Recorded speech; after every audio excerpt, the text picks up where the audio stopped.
Bapak Ibu, para orang muda, adik-adik, saudara dan saudari yang dikasihi oleh Tuhan, kita mengawali perayaan Trihari Suci dengan mengenangkan peristiwa perjamuan makan malam terakhir antara Yesus bersama dengan murid-muridnya.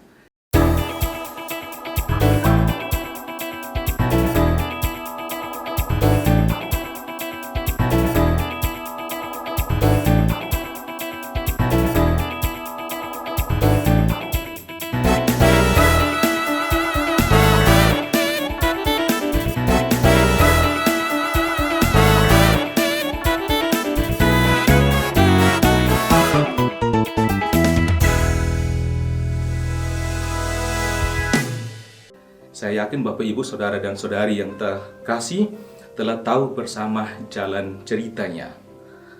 Pada malam hari sebelum menyelamatkan orang-orang Israel dari perbudakan di tanah Mesir, Tuhan memerintahkan mereka untuk mengadakan perjamuan Paskah. Apa yang dilakukan oleh orang-orang Israel pada malam itu?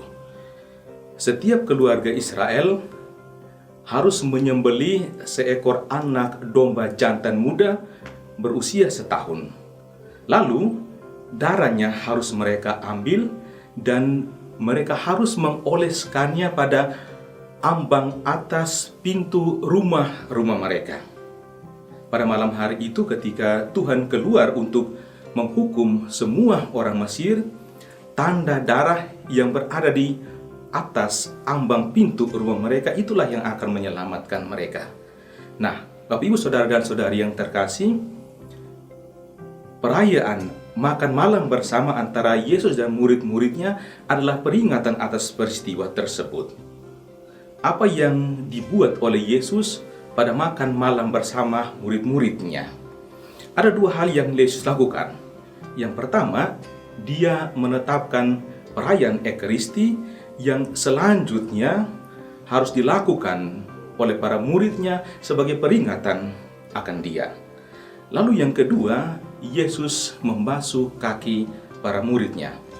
Bapak Ibu, Saudara dan Saudari yang terkasih, kita tahu dengan baik bahwa apa yang dilakukan oleh Yesus pada waktu itu membasuh kaki murid-muridnya adalah peristiwa yang sulit untuk diterima dengan akal sehat. Mengapa demikian? Kita tahu bahwa pada masa itu membasuh kaki adalah tugas dari seorang budak.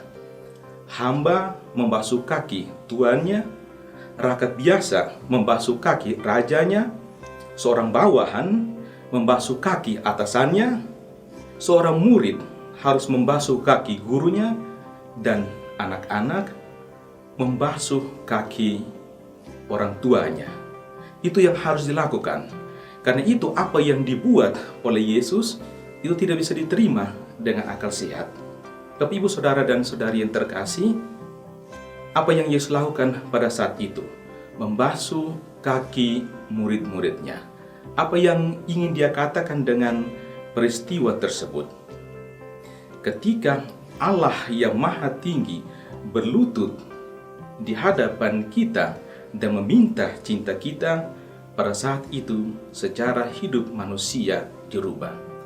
Yesus yang adalah seorang guru membasuh kaki murid-muridnya.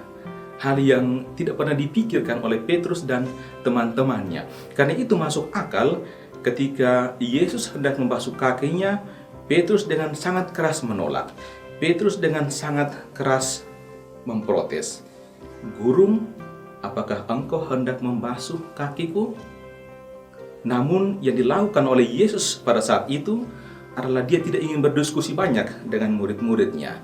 Yesus tidak ingin bernegosiasi dengan mereka. Yesus tidak ingin kompromi dengan mereka.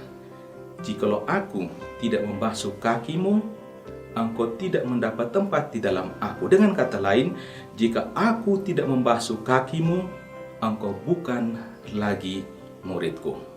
Bapak Ibu, Saudara dan Saudari yang terkasih, apa yang ingin dikatakan Yesus dengan peristiwa pembasuhan kaki itu?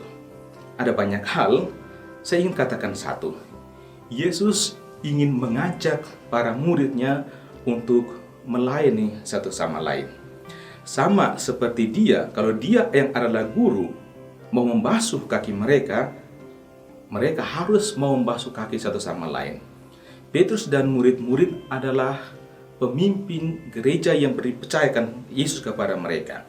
Mereka adalah pemimpin jemaat yang Yesus percayakan kepada mereka.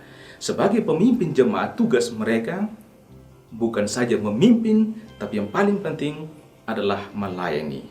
Dan pelayanan ditunjukkan dengan membasuh kaki. Sama seperti Yesus yang adalah guru, mau dengan rela membasuh kaki mereka, mereka juga harus mau melakukan hal yang sama. Bapak, Ibu, Saudara dan Saudari yang terkasih, hari ini Yesus mau dengan rendah hati datang di hadapan kita, tunduk di hadapan kaki kita, meminta cinta dari kita. Yesus ingin melayani kita. Apa yang bisa kita buat? Kita juga harus melakukan hal yang sama. Kita juga harus mau melayani orang lain.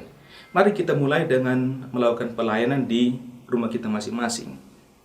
Melayani keluarga kita, melayani suami kita, melayani istri kita, melayani anak-anak kita, melayani mereka yang tinggal bersama-sama dengan kita, yang kita kasih dan mengasihi kita. Selanjutnya, sebagai ciri khas pengikut Yesus, kita juga harus mau melayani orang lain.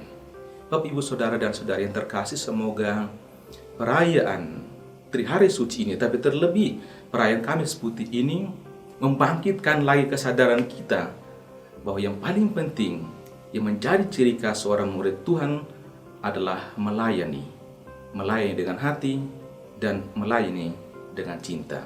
Semoga Tuhan memberkati kita. Amin.